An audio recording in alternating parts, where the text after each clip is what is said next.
ప్రభాకర్ రావును అక్రమంగా ఎస్ఐబీలో నియమించారని ఆరోపించారు బీజేపీ ఎంపీ ఈటెల రాజేందర్. హుజురాబాద్ మునుగోడు ఉప ఎన్నికల్లో బీఆర్ఎస్ తన ఫోన్ ట్యాప్ చేసిందన్నారు. బీఆర్ఎస్ తో లాలూచి పడకపోతే నిష్పక్షపాతంగా విచారణ చేపట్టాలన్నారు ఈటెల. రాష్ట్రానికి గవర్నర్ గా పనిచేసిన ఇంద్రసేనారెడ్డి ఫోన్ కూడా ట్యాప్ చేశారన్నారు. ఎమ్మెల్యేలు, మంత్రులు, జడ్జిలు, సెలబ్రిటీల ఫోన్లు ట్యాప్ చేశారన్నారు. రాజ్యాంగం హక్కులను కాపాడాలంటే తప్పు చేసిన వాళ్లను కఠినంగా శిక్షించాలన్నారు ఈటెల. రాజ్యాంగం కల్పించినటువంటి వ్యక్తి స్వేచ్ఛను హరించే అధికారం ఎవరికి లేదు.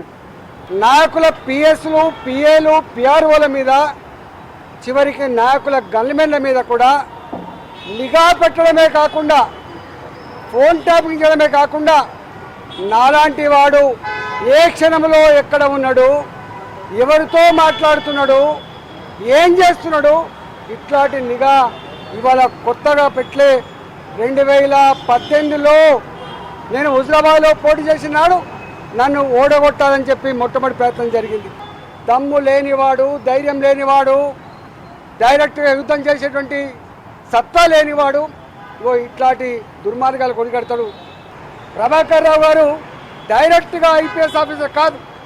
ప్రభాకర్ రావు గారు ప్రమోట్గా ఐఏఎస్ కన్ఫర్డ్ అయి రిటైర్డ్ అయినటువంటి ప్రభాకర్ రావుని ఒక ఐపీఎస్, ఐజీపీ స్థాయిలో ఉన్న ఆఫీసర్ చేయాల్సిన డ్యూటీలో అక్రమంగా నియమించిండు.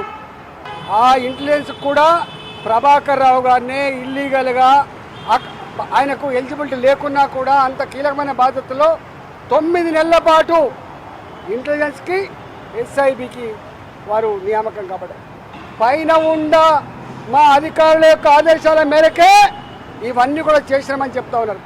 అంటే సమాచారాన్ని సేకరించారు. ఇవాళ సమాచారాన్ని అందించడమే కాకుండా వాళ్ళు ఆదేశిస్తే దాన్ని కాలబెట్టేటువంటి దుర్మార్గాలు కూడా ఉడగట్టమని చెప్తున్నారు.